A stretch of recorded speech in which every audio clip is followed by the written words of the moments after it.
சரவண ஜோதியே நமோ நம. வாழ்க வையகம், வாழ்க வளமுடன். அனைத்து தமிழ் நெஞ்சங்களுக்கும் கனிவான வணக்கங்கள்.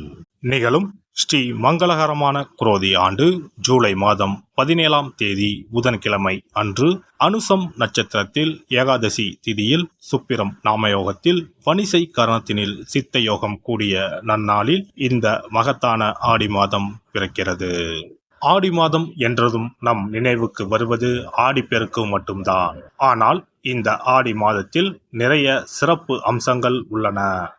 ஆடி செவ்வாய், ஆடி வெள்ளி, ஆடி பூரம், ஆடி அமாவாசை என வரிசையாக நிறைய தினங்கள் கொண்டாடப்படுகிறது. நிறைய சுப தினங்கள் வந்தால் கூட இந்த ஆடி மாதத்தில் யாரும் சுப நிகழ்ச்சிகளை நடத்துவதில்லை. திருமணம் மற்றும் வளைகாப்பு போன்ற சுப நிகழ்ச்சிகளை இந்த மாதத்தில் வைப்பதில்லை. புதுமண தம்பதிகளையும் இந்த மாதத்தில் பிரித்து வைப்பது உண்டு. இந்த ஆடிப்பெருக்கு திருவிழாவின் போது புதுமண தம்பதிகள் புதிய மஞ்சள் கயிறுகளை மாற்றிக்கொள்வார்கள். இந்து ஜோதிடத்தின்படி ஆடி மாதம் ஒரு அசுபமான மாதமாக பார்க்கப்படுகிறது.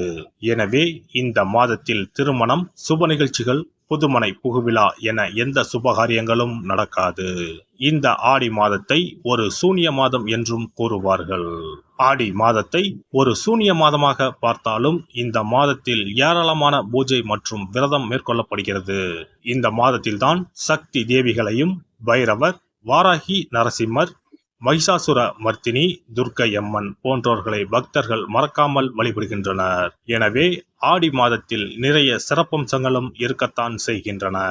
ஆடி மாத கிரகநிலை என எடுத்துக்கொண்டால் ரிஷபத்தில் குருவும் செவ்வாயும், கடகத்தில் புதன், சுக்கிரன், சூரியனும், கன்னியில் கேது பகவானும், கும்பத்தில் சனியும், மீனத்தில் ராகு பகவானும் உள்ளனர். இம்மாத கிரக பெயர்ச்சி என பார்த்தால் ஆடி மாதம் 3ஆம் தேதி புதன் பகவானும் 15ஆம் தேதி சுக்கிர பகவானும் இடப்பெயர்ச்சி ஆகின்றனர். அதைத் தொடர்ந்து 20ஆம் தேதி புதன் பகவான் வக்கிரம் அடைகிறார். ஆக புதனும் சனியும் இம்மாதம் வக்கரத்தில் சஞ்சாரம் செய்கின்றனர். இந்த கிரக அமைப்பினால் உங்கள் வாழ்வில் உண்டாகும் சுப மற்றும் அசுப பலன்கள் என்ன என்பதனை பற்றி காண்போம்.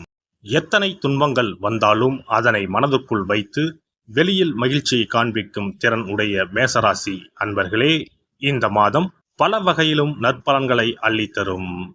தெய்வ பக்தி அதிகரிக்கும், பயணங்கள் மகிழ்ச்சி தரும், மனதில் தன்னம்பிக்கை அதிகரிக்கும். எதிலும் கவனமாக பேசுவது நல்லது, வீண்பலி உண்டாகலாம். குடும்பத்தில் இருப்பவர்களால் ஏதாவது மனம் நோகும்படியான நிலை உருவாகலாம். கணவன் மனைவி ஒருவருக்கொருவர் மனம் விட்டு பேசி எடுக்கும் முடிவுகள் நன்மை தரும். பிள்ளைகளின் கல்வியில் கவனம் தேவை. கெட்ட கனவுகள் தோன்றும். நெருக்கடியான நேரத்தில் உறவினர்கள், நண்பர்கள் உங்களை விட்டு விலகிச் செல்லலாம். மனதில் நிலையான எண்ணம் இருக்காது. பண நெருக்கடி குறையும். எதிர்பார்த்த உதவிகள் கிடைக்கும். தொழில் வியாபாரத்தில் எதிர்பாராத சிக்கலை சந்திக்க வேண்டி இருக்கலாம். ஆர்டர்கள் மற்றும் பொருட்கள் சப்ளை செய்வதில் கவனம் தேவை. பணவரத்து தாமதப்படலாம். உத்தியோகத்தில் இருப்பவர்கள் கூடுதல் பணி சுமையை ஏற்க வேண்டி இருக்கும். முக்கிய பொறுப்பு கிடைக்கலாம். எதிர்பார்த்த பதவி உயர்வு, சம்பள உயர்வு கிடைக்கலாம். சக ஊழியர்களின் ஒத்துழைப்பால் பணிகளை சிறப்பாக செய்து முடிப்பீர்கள். பெண்களை பொறுத்தவரை தன்னம்பிக்கை அதிகரிக்கும். பயணங்கள் மூலம் காரிய அனுகூலம் உண்டாகும். எச்சரிக்கையாக பேசுவது நல்லது. கலைத்துறையினருக்கு மனத்துணிவு அதிகரிக்கும். பணவரத்து எதிர்பார்த்தபடி திருப்திகரமாக இருக்கும். காரிய வெற்றிக்கு தேவையான உதவிகள் கிடைக்கும். அரசியலில் இருப்பவர்களுக்கு இடமாற்றம், பதவி இறக்கம் ஆகியவற்றை சந்திக்க வேண்டி இருக்கும். இருப்பினும் நற்பெயர் கிடைக்கும். மாணவர்களுக்கு கல்விக்காக செலவு உண்டாகும். கல்வியில் வெற்றி பெறுவோம் என்ற நம்பிக்கை அதிகரிக்கும். நட்சத்திர பலன்கள். அஸ்வினி நட்சத்திரம். இந்த மாதம் எல்லோரையும் வசீகரிக்கும் பேச்சை வளர்த்துக் கொள்வீர்கள். எல்லா காரியங்களும் அனுகூலமாகும். முக்கிய நபர்களின் சந்திப்பும் அவர்களால் உதவியும் கிடைக்கும். பரணி நட்சத்திரம். இந்த மாதம் உடல் ஆரோக்கியம் பெறும். மனதில் தைரியம் கூடும். தன்னம்பிக்கை உண்டாகும். எடுத்த காரியங்களை செய்து முடிப்பதில் எதிர்பாராத திருப்பங்கள் ஏற்படும். கார்த்திகை 1ஆம் பாதம். இந்த மாதம் லாபஸ்தானத்தில் இருக்கும் கேதுவின் சஞ்சாரத்தால் தொழில் வியாபாரத்தில் முன்னேற வாய்ப்புகள் எதிரில் வந்து தோன்றும். வியாபாரம் தொடர்பான செலவு கூடும். உத்தியோகத்தில் இருப்பவர்களுக்கு முக்கிய பொறுப்பு கிடைக்கலாம். செயல்திறன் அதிகரிக்கும். செவ்வாய்க்கிழமை தோறும் விரதம் இருந்து முருகனை வணங்கி வர காரிய தடைகள் நீங்கும். எதிர்பார்த்த வெற்றி கிடைக்கும். அதிர்ஷ்ட கிழமைகள் செவ்வாய், புதன், வெள்ளி. சிறப்பு தொகுப்பு.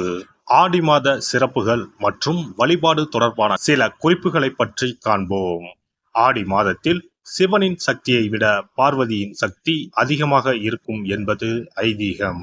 ஆடி மாத அமாவாசை அன்று மறைந்த முன்னோர்களுக்கு பிதுர் கடமைகளை செய்தால் ஆண்டு முழுவதும் பித்ருக்களுக்கு கடன் கொடுத்த பலன் கிடைக்கும். ஆடி மாதம் சுக்லா தசமியில் திக் தேவதா விரதம் இருக்க வேண்டும். அன்று திக் தேவதைகளை அந்தந்த திக்குகளில் வணங்கி பூஜித்தால் நினைத்தது நடக்கும். ஆடி மாதம் சுக்லபட்ச ஏகாதசி முதல் கார்த்திகை மாதம் சுக்லபட்ச ஏகாதசி வரை மாத உபவாசம் இருப்பது குடும்பத்தில் அமைதியை ஏற்படுத்தும். ஆடி மாத செவ்வாய்க்கிழமைகளில் கோவிலில் எலுமிச்சப்பழ விளக்கு ஏற்றினால் கூடுதல் பலன்கள் கிடைக்கும். ஆனால் எலுமிச்சப்பழ விளக்குகளை ஒருபோதும் வீட்டில் ஏற்றக்கூடாது. வளர்பிறை துவாதசி நாளில் தொடங்கி கார்த்திகை மாதம் வளர்பிறை துவாதசி நாள் வரை பெண்கள் துளசி பூஜை செய்து வந்தால் நினைத்தது நடைபெறும். வீட்டில் சகல செல்வங்களும் குவியும். ஆடி மாதம் செவ்வாய் வெள்ளிக்கிழமைகளில் காமாட்சி தேவியை வணங்கினால் திருமண தடைகள் விலகி சுபம் உண்டாகும். ஆடி மாதம் முழுவதும் மீனாட்சியை வழிபட்டால் குடும்பத்தில் அமைதி ஏற்படும். ஆடி மாதம் முத்துமாரியம்மனை மனமுருக வழிபட்டால் திருஷ்டிகள் விலகிவிடும். ஆடி மாதம் சுக்ல துவாதசியில் மகா விஷ்ணுவை நினைத்து விரதம் இருந்தால் செல்வம் பெருகும். ஆடி மாதம் சுக்லபட்ச ஏகாதசி தினத்தன்று அன்னதானம் செய்தால் சகல பாக்கியங்களும் கிடைக்கும். இம்மாதம் ஏகாதசி துவாதசி நாட்களில் அரச மரத்தை சுற்றி வந்து வழிபட்டால் வாழ்வில் மகிழ்ச்சி உண்டாகும். ஆடி மாத வெள்ளிக்கிழமைகளில் மகாலட்சுமியை வழிபட்டால் வீட்டில் செல்வம் சேரும். இம்மாதம் ஏதாவது ஒரு வெள்ளிக்கிழமை அம்மனை ஆவாகனம் செய்து வீட்டுக்கு வரவழைத்து வழிபடுவது சிறப்பை தரும். ஆடி மாதம் குத்து விளக்கை லட்சுமியாக பாவித்து அலங்கரித்து வழிபடுதல் வேண்டும். ஆடி மாதம் அம்மனுக்கு பால் பாயசம் சர்க்கரை பொங்கல் வைத்து வணங்குதல் வேண்டும்.